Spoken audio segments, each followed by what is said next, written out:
Alice and Christina have grown up. Like, they're all grown up, and things are really changing. And there's also some really funny stuff. I think some of our funniest stuff is coming up in the next few weeks. So Meredith and Derek, are we going to see their dream house? Possibility?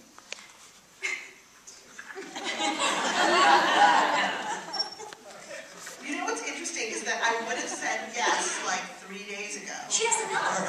But then this morning, I went into the writer's room and I completely dismantled the finale again. So I don't know. I'm being honest. Generally, if I was lying, I would just be like, oh yeah, everything's all planned, but I can't tell you. No. And when people ask me things and I say I don't know, they don't believe me. But she doesn't know. I don't know. How far in advance do you all find things out? Is it really sort of as you get the scripts, or are you given a heads up when there's something big coming down the pipe? It depends on the actor. Yeah. Like, Sandra likes to know what's coming. She really likes to know what's coming. And if she doesn't know what's coming, she's in my office staring at me. So I like to tell Sandra as much as possible. We're talking about this process. It also is a challenging process for an actor to not know what you're doing. Yeah. And this is also one of the amazing and challenging things about doing television. Because when you first start the pilot, you think it's just a pilot. So as an actor, you have a script and you go A, B, C, D, E. So you know what to do in some ways. And then you have a season, and then you have 2, and then 3. You have no idea what's going to come. So at least for me, thinking about building a character in the ways that I think probably most of us are used to is really, really challenging.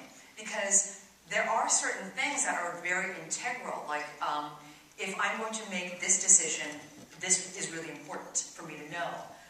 So sometimes being left not knowing is really, really challenging. But that is also a dynamic and a collaborative dynamic that is just a part of the family. It's the way she works. So it's taken, I know, for us, I mean, like 8 years to find our shorthand and the way that it works for the both of us. And that's individual for each one of our cast members. Yeah. It's funny because on our show, I became Olivia Pope about it and was like, I'm going to fix this. And I started meeting with the different actors and going, what's our backstory? And we started writing our own backstory and then emailing it to Shonda and going, if you don't agree with this or there's stuff you don't like about this, let us know. But this is how we've decided that our relationship began. And then, in cool, sometimes we get an email that said, that's wrong. But also, we'd get in episode 3, I mean, I remember there was one moment in particular where in the 4th or 5th episode, Columbus Short, who's brilliant on the show, Columbus Short has a monologue that he does that's specific, it's in the 6th episode, that specifically calls upon stuff that he and I came up with about our backstory. And he and I were so moved that it was honored in that way, So yeah, we developed our ways of figuring out that. Yeah. And for me, I feel like you don't know what's going to happen in life ever. So I'm okay most of the time not knowing, because I never know what tomorrow will bring today. So it doesn't bother me to work that way. Certain scenes are more challenging than others, but it's easier for me to deal with it that way. And sometimes if I know too much, I'll start sort of trying to piece things together. And then I'll say, but I did that season 6, and that would make sense because of that. So I get too in my head if I know too much. So I'm better just to have it come and not know and just react to it very spontaneously. Well, and also if something is huge, which is what I had ahead of me, she asked how I felt about it, which I thought was extraordinary and very giving, and it also prepared us both for how we were going to treat the subject matter. So there's a level of respect there when it's important. Otherwise, it's shrouded in mystery and you have no idea. You will literally sit on a panel like, this is not how to answer anything. You don't know. And that can be a fun roller coaster to be on. And I bring it back to that because you can't escape the obvious on the side. I do feel like everyone's, I'm totally fine with people asking. You can come to me and ask. And if I know, I will tell you. But if I don't know, or if I kind of know, but I'm not sure how it's going to play out, then I won't. So it's not like there's, my door is barred and you're not allowed to come in. I really try to respect Sandra's process, that she really needs to know. And when I know, I'm like, here's what's going on, here's what we know. And it works. I feel like the time you made it. Yeah, because then what happens is that, again, this is the gift of working in television. Your relationships with the writers are so integral because you're constantly inspiring the writers as much as they're inspiring you by you saying their words. It's a very, very alive dynamic. Now, I should mention we are live streaming this online tonight, and we're taking questions via Twitter. Actually, my Twitter is @KristenDeSantos, if you want to send any in. We have one from Julia, and this is for anyone who'd like to take it. Please ask them about fan encounters. Could be one they remember that's the most weird, or crazy, or beautiful. Anyone? I get thank you a lot because of what she gave me to do. And it's like a shorthand between me and people. And it's a real honor and privilege for someone to relate to the work that way. But it's literally just someone will walk up to me and look at me and say thank you. And walk away. And I know what that is. And it's affected me so much. And it's, again, it's a gift. But that, if that's weird, then that's my kind of weird. As beautiful as the moments are, I wish they didn't happen, but because I think we're a hospital show, a lot of people in the hospital watch the show. And for some reason, the instances of childhood cancer is way more than it should be, and I don't know why that is. But I've had more than my share of children either reach out or, have someone reach out. Really sick kids, really sick, little 12-year-old kids that love the show and sit in their hospital beds and get their chemo treatments and watch the show. And the show makes them feel that the hospital is an okay place to be. So that's my most moving experiences are with kids who watch the show who are sick. I don't know why there's so many, but more than there should be. I'm better now. Anyone else? We can move on. On a lighter note, Drag it down.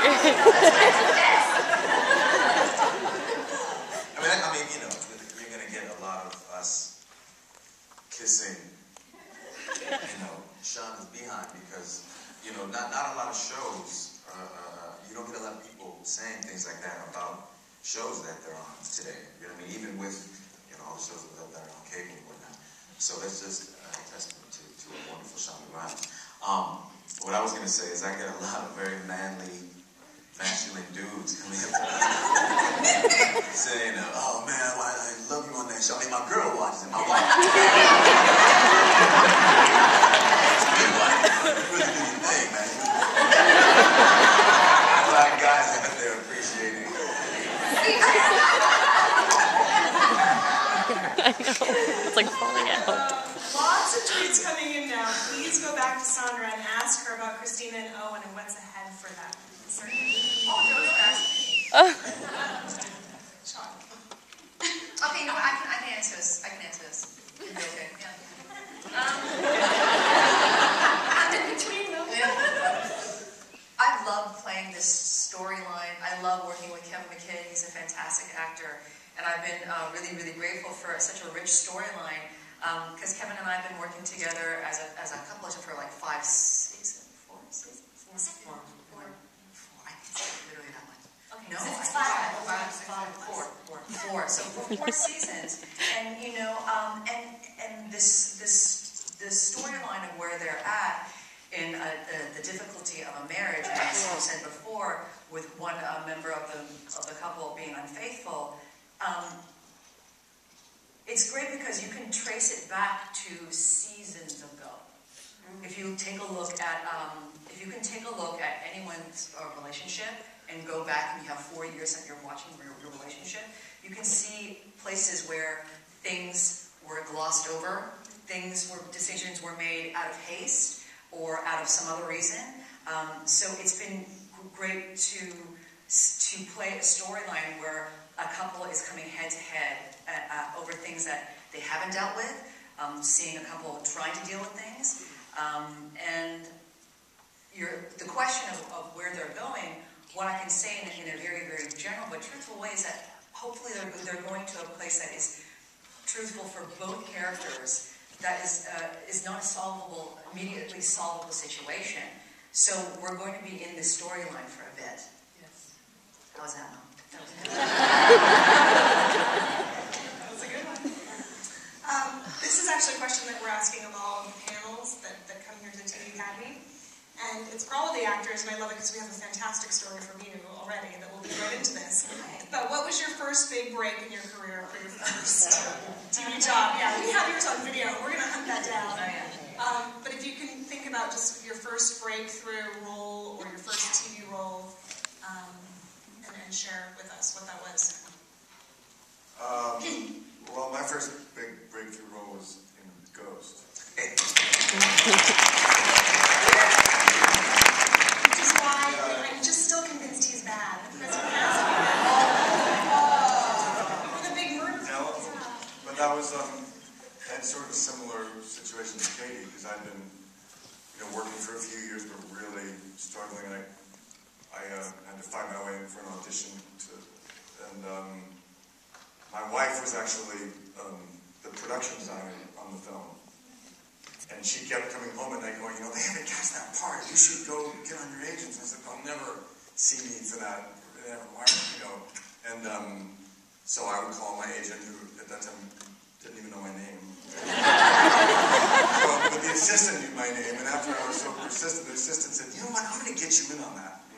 And so I went in and went on tape for it, and the director wouldn't meet me because he didn't know who I was. And then several months went by, and I got disillusioned with Hollywood, and said, I'm just going to go back to New York and work in the theater. Screw this sucks. So I went back to New York, and I was doing a play, and I got a call from my agent. They said, your agent called you. I was like, my agent never calls me. And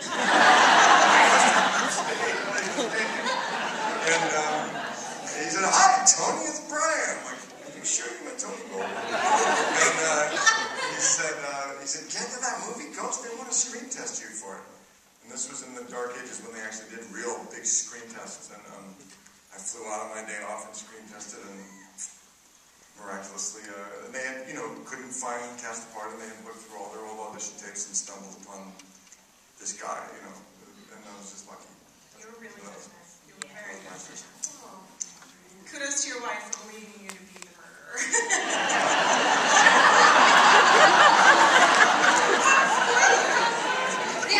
Spoiler!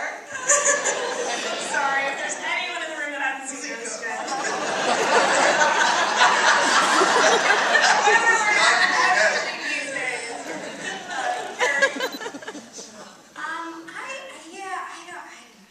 Well, I want to out myself about something. Because one of my best friends from college is in the audience, and we took a class in college in performance studies where we did a comparative study of Brent and La Boheme. And I was really in love with Benny.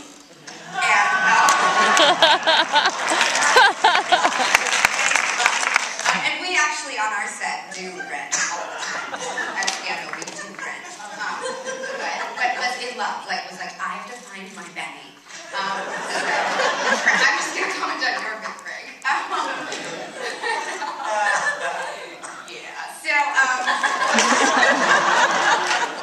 But I don't know. I mean, I feel like I have had one of those careers where I actually have 5 or 6 or 7 or 8 people who say that they discovered me, because I feel like I've had sort of these different moments in my career. There hasn't been one big break. There have been kind of these waves of work kind of building upon each other. So, yeah, and I kind of like it. I like being a worker. I like that I've just been able to kind of do consistent work. But yeah, I don't really have. So really, it was T. Gigs that discovered you. Yeah.